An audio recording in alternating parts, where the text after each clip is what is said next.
Hello and welcome to It's a Woman's World. We're really excited to have an incredible guest with us today, Mary Moga, who's a teacher in St. Paul, Minnesota. And we're going to be asking her a lot of questions, as some of us have been teachers as well.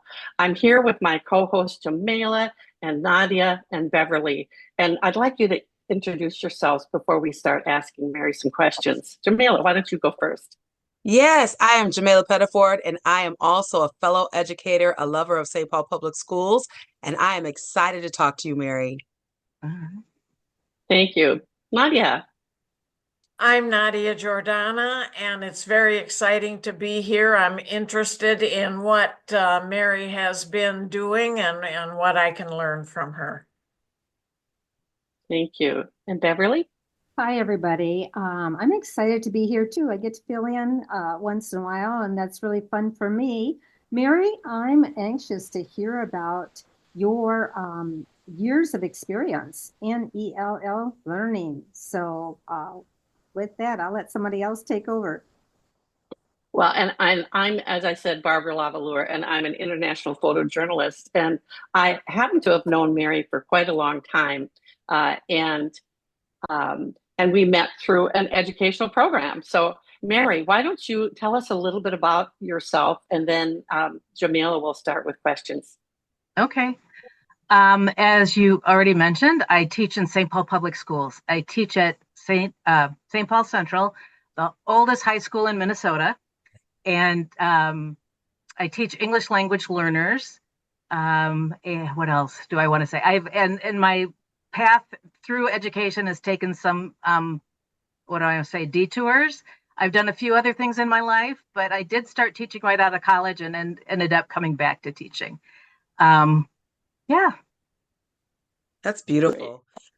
Well, there's a saying that says when you ignite and inspire a girl and educate a young woman, she educates the village.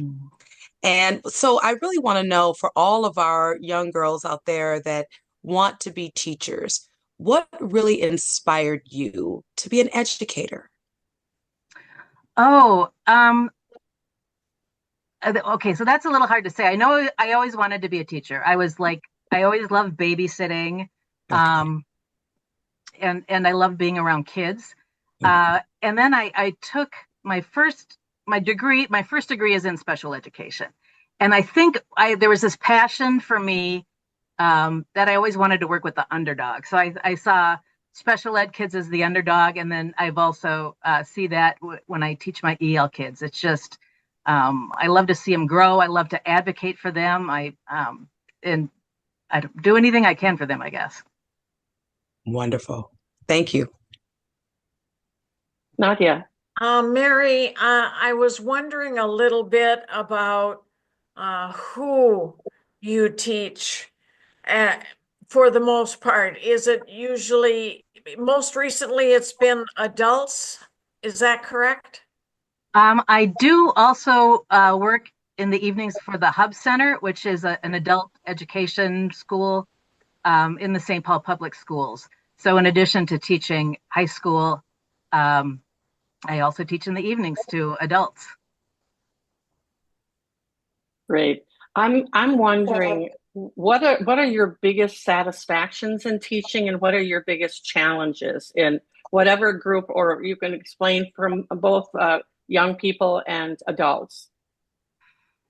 Oh, let's see. For young people, a personal challenge is sometimes I don't know if what I'm doing is moving anything. You really have to sometimes step back and say, I have to just like say to myself, there might be some delayed gratification here. Um, so it's gratifying to me when I'm thinking of a couple of students who like to skip classes, of course, and now they've been kind of attending my class regularly. So that's a little sign to me that maybe I am doing something right. Um, I also have quite a few former students that stay in touch with me, and that just I said always tell your teacher, oh, go back and talk to your old teachers. They love that. So yeah, so that's another thing. I guess I think also with teaching EL students, I love to see my students from all different countries and cultural backgrounds, like, I see become friends and just really interact with each other. Yeah, that's really, I mean, I've got my Spanish speaking students, besties with the Ukrainian speaking students. So like that, I find that very heartwarming. Thank you, Mary. And for those viewers who don't know what EL is or ELL, would you just explain that? Sure. ELL is English language learners. So Thank most you. of my students are immigrants. I mean, a few have grew up in Minnesota, but just their parents didn't learn English, so they didn't learn English. So that also happens. Beverly. Yeah, you just asked the question I was going to ask, so that's good. But I have another one. Over the years, education department, government, everything has changed a lot. What would you say has changed over the years that you've been teaching? Now, that might be a pretty broad question because that's a lot of years. But what are some of the major things that have changed in education for Oh, the for teachers? major changes. I am old enough that I see that I, witnessed the introduction of technology. The St. Paul district is one-on-one iPads. Yeah, each student has their own iPad. And so that actually I had to like roll with the flow. That was a little hard for me at first. So that was a major change. I feel like a little bit each year teachers are expected to do a little bit more. So with the cuts from last year, there's just I'm trying to think of an example, but just even some sort of more forms to fill out, more kind of clerical things. So that's another change. COVID was a change. I think, it's finally, what do I want to say? I can't think of the word, like dying down. I mean, after distance learning, when we came back to school, I was at an elementary school, and you could just see. I don't know what else we would have done because COVID was so scary, but that really did harm young people developmentally. Yeah. Yeah. That's certainly understandable. Wow. Jamila. Yes. Well, Mary, through the process of being an educator, you meet so many intricate, interesting little people as they grow. Have you, many years, and first, I guess I want to ask, it's kind of a two-part question. How many years have you been educating? Um, Probably, I hesitate only because I, left and then came back, and I did a lot of substituting in between. Mm-hmm. So probably as a full-time job, maybe about 18 years.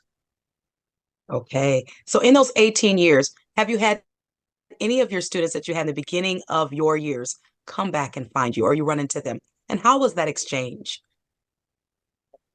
Oh, yes, they do come back, and it's wonderful. I love to see what they're doing. And it's quite a range of things to having your own restaurant.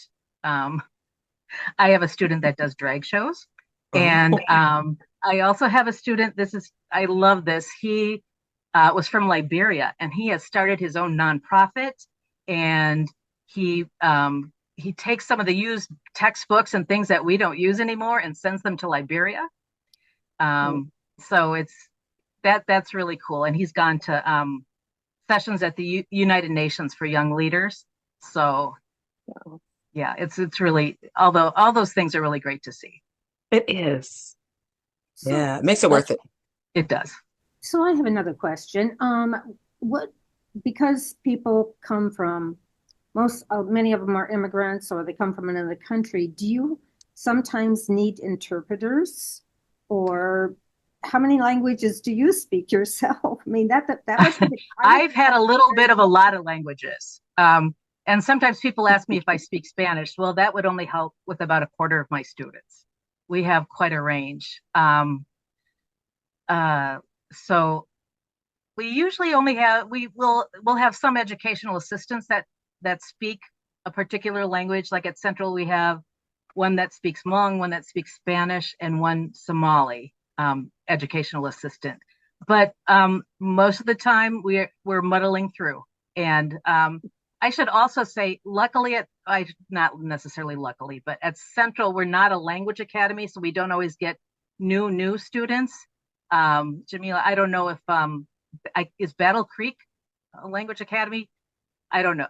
We do have interpreters, partly because we have so many Korean and English as a second language students from Colombia and from other parts of South America. So yes, we do have that. Yeah. Um, some of the St. Paul schools are designated language academies, so that's where a lot of the newcomers go. Central is not a language academy. We do get some newcomers, but most of my students have pretty good social English. They struggle academically. So, Mary, I'm going to take us away from education just for a moment because I saw in your resume, and I didn't know this about you, that you've also worked at the Minnesota Film and TV Board offices and also with the Minneapolis Police Relief Association. I'm wondering how those two positions either influenced or maybe have nothing to do with teaching, but the experience that you got from them has affected your teaching? Oh, let's see. Well, uh, I taught for a while, and I got a little. I'm from Minnesota, but I taught in New Mexico for a while, and I was teaching special ed, and I got kind of burned out, so I went and tried other things.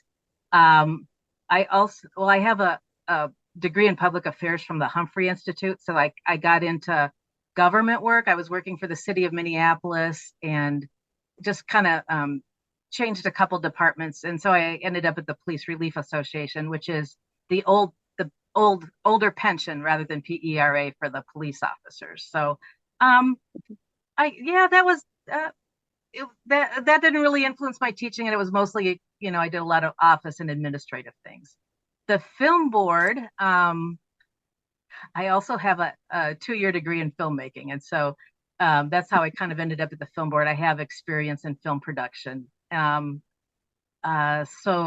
yeah, that was interesting. I got to meet many interesting people there.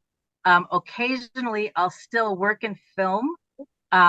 If there is a child actor on a production, the SAG rules are they have to have a set teacher, and as a set teacher, you help them with their homework from their regular class or their regular school, and you also have to kind of enforce child labor laws. So I still do that occasionally. That's fascinating. Very much so. Yeah. I was wondering a little bit about when you talk about English language learning, and you mentioned immigrants and some evening classes that you do for adults.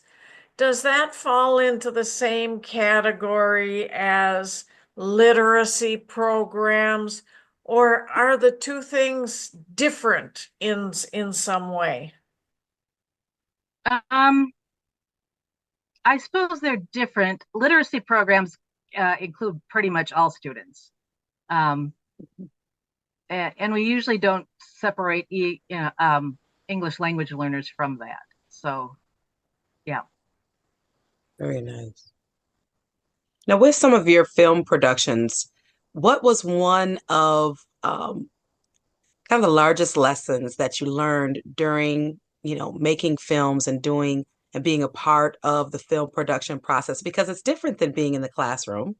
It has a different energy, a different drive and inspiration to it. How did you kind of transfer from one hat to the next? And, what was exciting about that? Oh, let's see. Well, I think being a teacher helps you get along with many different kinds of people. And Yes. when I first started in the film industry, I worked in the production office where you're kind of like you work for the producer. And so you touch each department.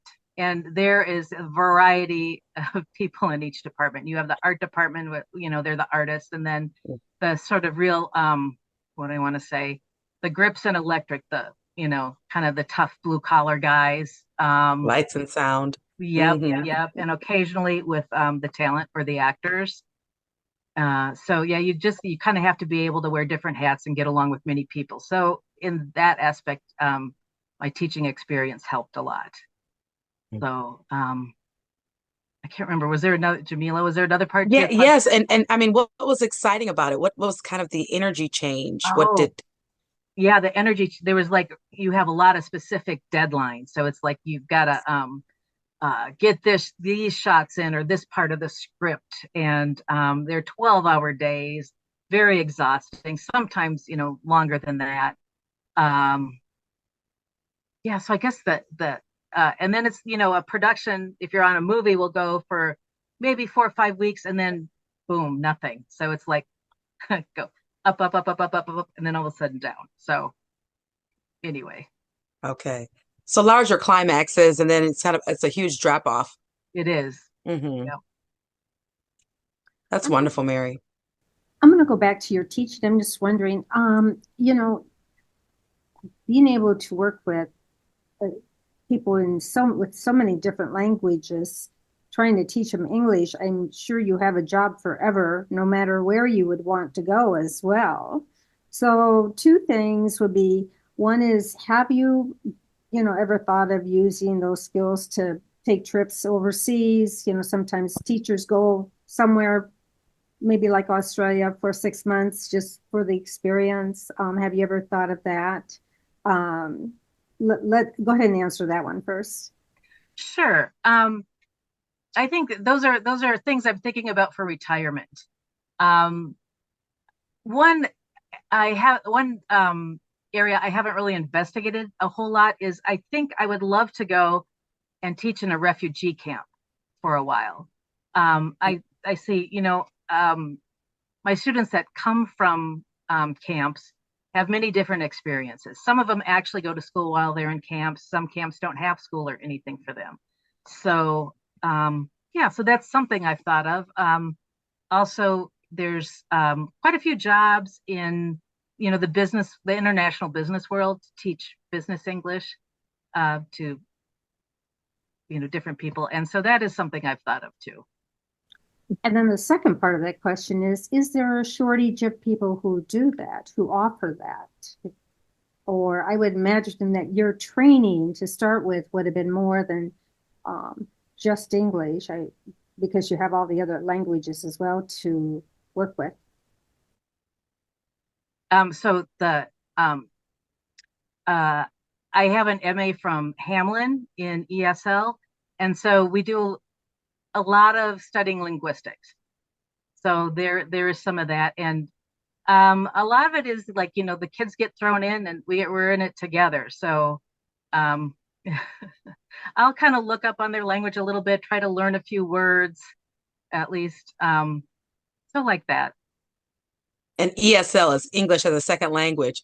What's nice about ESL and English as a second language, because of the technology, which is, of course, takes their attention, but also many times when I had students that didn't speak any English, we did Google Translate, which was helpful. We were able to speak to each other. And then there was times where I was trying to repeat what, Google had said, and we both bust out laughing because I wasn't saying it correctly, and it was funny to them because they saw me trying. So Well, and also Google Translate for some of the language is a little off. So I'll type something, they'll look at me, and then I'll try it another way. yeah.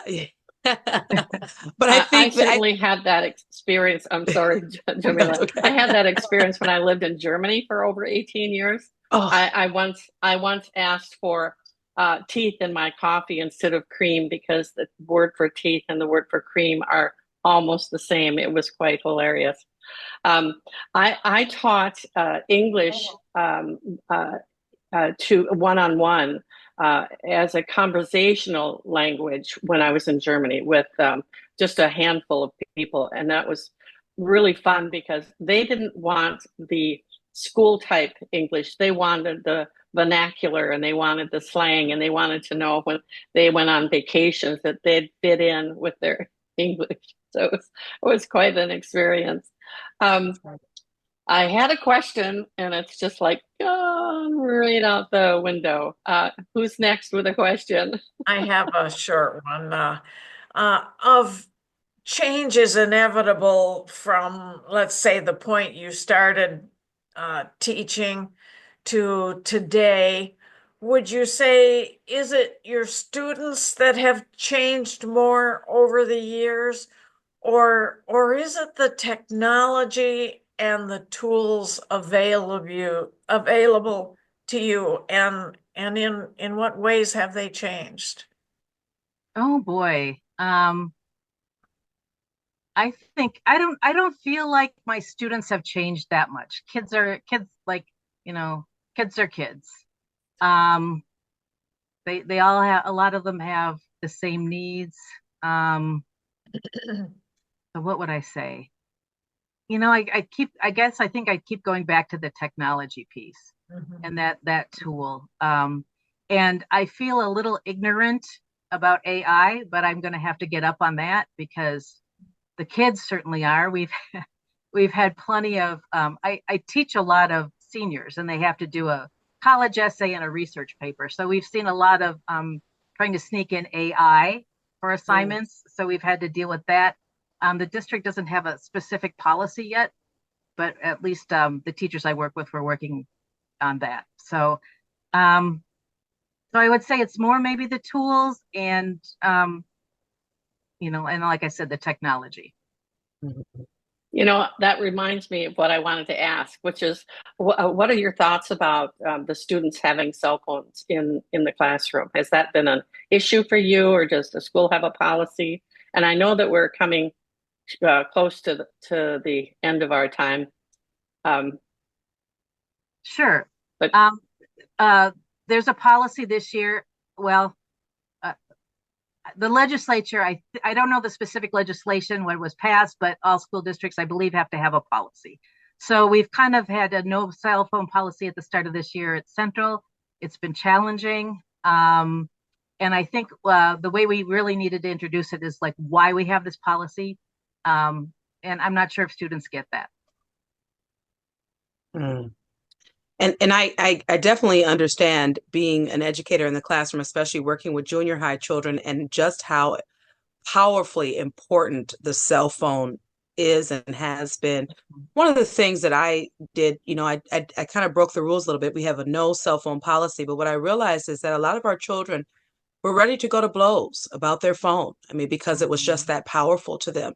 So what I did is for the first 5 minutes of the class, when I was taking attendance, when I was getting everybody in, when I was kind of checking my emails to give myself a little reprieve, I gave the children 5 minutes on their phones. Text your mom, text your best friend, send your picture, reply to your Facebook, reply to your Instagram, and as soon as the music goes off, put your phone away.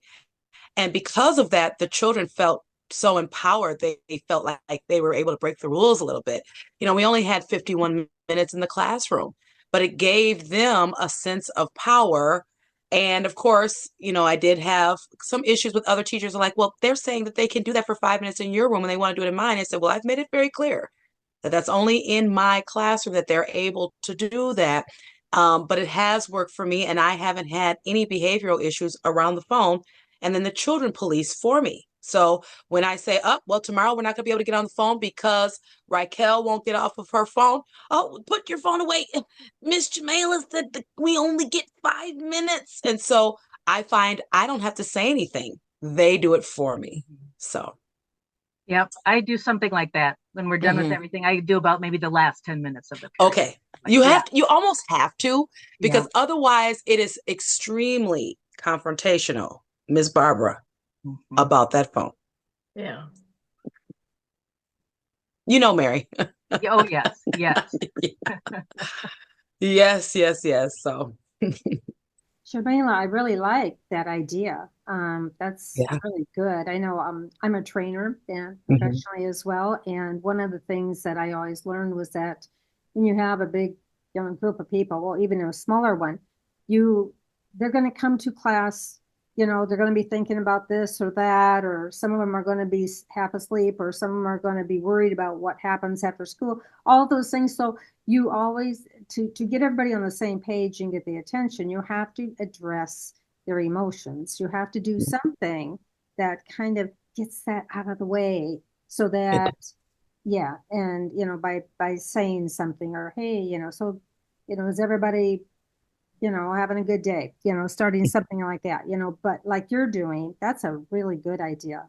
And I've Yeah. had no behavioral issues at all. My principal hasn't had, or any of the behavioral intervention specialists have had to come to my classroom at all. And it's partly because I share the space. It's our classroom where, we're learning each other. And I know how powerful the phone is. And I've seen confrontations with children and the teachers because of the phone. And that's just something I just don't want to go into a power play with children in regards to their devices. And so giving them that 5 minutes, they just feel so like they're breaking the rules. So Yeah. But I also think that it shows respect of the it does. students. And I think that, and you're also teaching them that you can give and take, and there are solutions to issues. So, well, I think Yes. we've come to the I end think of so our too. time. And it's been really interesting, Mary, being a teacher. I think God bless you is all I can say. We are really, really blessed. You too, Jamila. We're blessed to have teachers like the both of you, giving our young people the information that they need to learn to be good adults and make contributions to the world. Mary, I want to thank you too, and Jamila for being the teachers. I know we've got almost a minute left here, but I just wanted to also give you my appreciation as well. My son and his wife are both teachers, and I know some of the things that they deal with. So, my hat off to anybody that does that, because you are, when those kids leave the house, you're their babysitter, you're their guide, and you're the person that they guide. And, it's been shown that kids look at their teachers, or always have looked at their teachers, as one of the most influential people in their lives. So thank you for that. Yes. Yeah. And thank you for saying that. And this generation of children is different. Their behavior is different. Their interactions are different. But once you find what inspires them and you really, tap into the relational piece, then through the relation, they will adhere to what it is you're teaching because of the relationship that you've built with them. So thank you for tuning in to It's a Woman's World. We love having you watch our programs, and we love having people like Mary Moga, a St. Paul school teacher, tell us what it's like. Thank you.